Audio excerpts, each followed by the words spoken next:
নাটোরে ছাত্রদল কর্মী রাকিব ও স্বেচ্ছাসেবক দল কর্মী রায়হান হত্যা মামলায় খালাস পেয়েছেন বিএনপির কেন্দ্রীয় নেতা রুহুল কুদ্দুস তালুকদার দুলু। একই সাথে খালাস পেয়েছেন দলের আরও ১৩ নেতাকর্মী।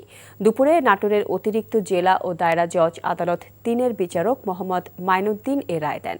২০১৫ সালের ৫ জানুয়ারি কেন্দ্র ঘোষিত গণতন্ত্র হত্যা দিবসের কর্মসূচি পালনের জন্য বিএনপি নেতাকর্মীরা শহরের তেবাড়িয়া এলাকায় বিক্ষোভ মিছিল বের করলে হামলা চালায় আওয়ামী লীগ কর্মীরা।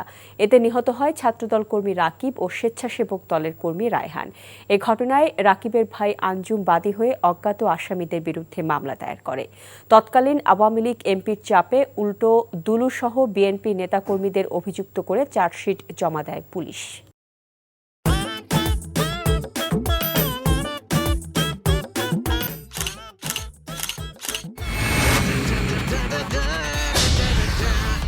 Thank you so much.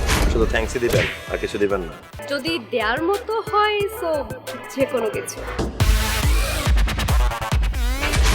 খুব খুশি লাগলো আপনার সাথে ডিল করে। Deal done. হ্যাঁ 50 লাখ। বিউটিফুল। আমি চাচ্ছি এই থার্ড ডেতে তোমাদের এনগেজমেন্টটা করে দাও। এখানে তো রতন নামে কোনো কিডনি ডাক্তার নাই।